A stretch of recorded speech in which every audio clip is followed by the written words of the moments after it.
also want to bring in Ritesh Bhatia, cybersecurity expert. Mr. Bhatia, you have been dealing with multiple complaints on a daily basis. Today, we want to specifically talk about fake trading scam. What I want to understand from you is, all these victims, most of them, and by that I mean over 90% of them are educated people. Yes, some of them are senior citizens, but we are talking about highly educated people. How exactly these scamsters, end up extorting so much money from them? Sanjay, you're absolutely right. And, recently when I wrote an article, I had said that most of the victims are always in the age group of 25 to like 40, and that too, in case if you have to go and do a background check of all those 7,000 complaints that you have got, you will find them from two major industries. All these victims, they will be from IT and finance. So, I mean, just imagine how ironical it is that people from IT and finance are falling to the cyber crimes. So there is this one particular attitude, like I know it all and this will not happen to me. But people need to understand ki sabka katega, and this is exactly what cyber crimes is all about. I've been saying this like since past 24 years in my profession, that each and every one of us is going to be victim of something or the other as far as the cyber is concerned. And so this kind of overconfidence that, listen, don't try to teach me, I know it all, don't talk me, I'm not foolish enough to share an OTP or thing. So again, if the other pattern that you will also see, Santya, is when it comes to cyber crimes, there's always one of these three elements. Either there's an element of fear, there is an element of greed, and there is an element of emergency. We have seen that the fear element has given rise to things like digital arrest. The greed, the element of greed has, resulted in what you're talking about today.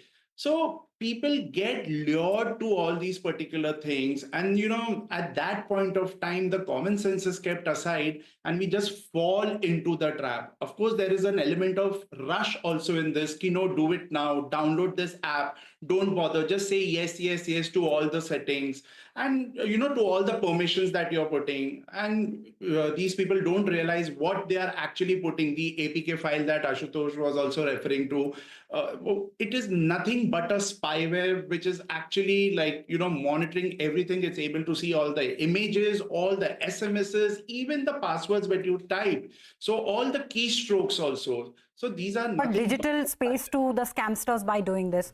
Absolutely, Ritesh. Extremely important points here. Overconfidence. And see, we also have to understand how sophisticated these scamsters have become, because their algorithm is so sophisticated. They target specific people, specific age groups for specific kind of scams. My next question is to both Mr. Walunj and Mr. Nayak.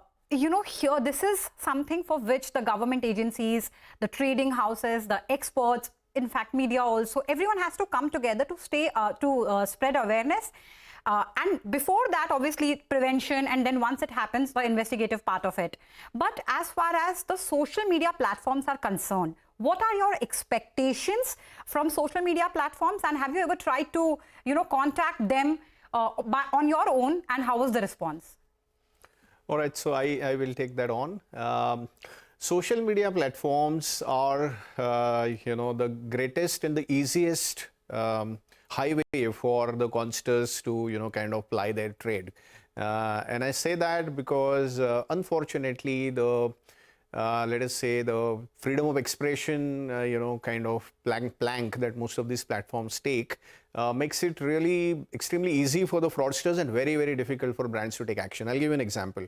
A petty trader outside the footpath of your office can at this very moment change, his name on his WhatsApp as Motilal Oswal, download a picture of Mr. Motilal Oswal and put it as a DP, and he'll start masquerading as Motilal Oswal. That's exactly what they have been doing. That's what they've been doing. And we have to put in elaborate, we have 3 agencies who keep doing, deep web checking, dark web checking, social crawling. So we have to really work double hard to figure out that, okay, this person is masquerading as Motilal Oswal. Then we complain to WhatsApp. Then what happens? WhatsApp will take down his DP. So he continues to call himself Motilal Oswal with a different DP. right? And after a couple of days, he can put that same DP back and again start, plying his trade. Simple thing that, it should be considered a criminal offense to impersonate someone on social media. So basically, there's no permanent suspension of such absolutely, efforts, yeah. And while I'm taking WhatsApp to illustrate a case in point, same thing happens on Facebook, same thing happens on any damn social media platform. The preventing mechanisms are absolutely not punitive. So people absolutely have no fear of law. And you will see that the same person with the same name has been, defrauding quite a lot of Motilal Oswal customers by giving, absolutely outlandish promises, etc. All we can do is complain, and all they do is that take the DP off. And of course, the person can put that back on in no time. The same thing goes around about WhatsApp groups, about Facebook groups, about the fake apps that are there on Play Store.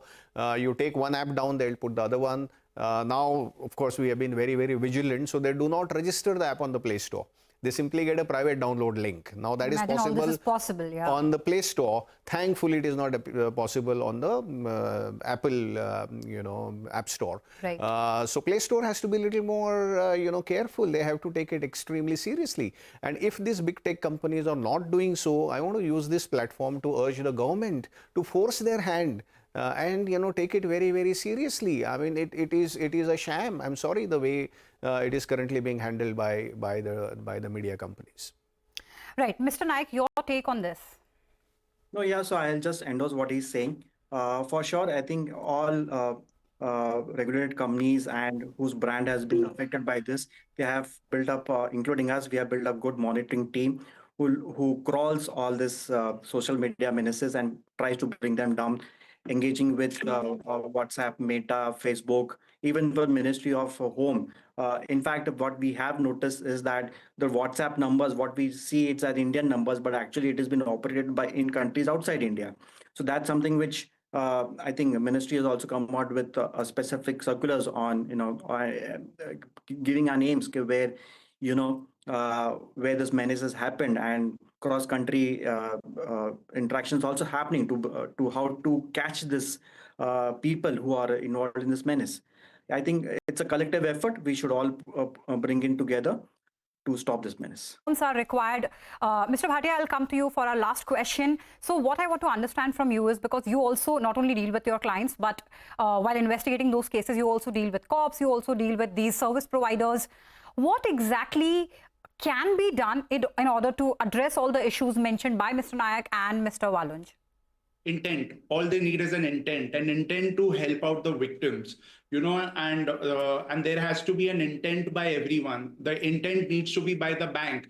Bank talks about technology. Of course, it is the digital India, it is the digital age, and they're pushing digitalization like left and right. But where is the grievance redressal over there? That also can be done using the technology, right? So you have AI, ML. I mean, the guests, my other guests have been talking about the accounts, like somebody who's sitting outside and he's able to put Motilal Oswal, and WhatsApp is not doing anything. So there needs to be a severe penalty and a severe hammering on all these intermediaries. Everything starts with a phone number. So how did the telecom company provide that particular number? Where was the KYC? If Ashutosh is saying that, they're sitting outside the India, so the telecom providers, they have all those tools to find out that this is an Indian number, but he's always somewhere over there, because they also take the geolocation. I know this for sure. But then don't want to act because the intent is not there. Same thing is with the bank account. You open mule accounts. You know that, okay, this is a rickshawala, this is a bhaji wala, he just gets 5,000 rupees. Suddenly he's getting like 50 lakhs and immediately within minutes is going out. So, so there is no intent over here. And then there is no intent from the other social media intermediaries. Even they know there are ads over on YouTube, on Facebook, on Instagram, everywhere. Where is the intent? Because they get the revenue. And at the end, what is the worst part? That, people like you and me have to keep on doing cybercrime awareness sessions. Why? Absolutely. But Ritesh, let's what we can do is we can all keep doing our part. And I could hear Mr. Walunj agreeing with you when you spoke about the intent part. Gentlemen, thanks a lot for joining us. So with that, it's a wrap on this episode of CyberCon. Thank you for watching.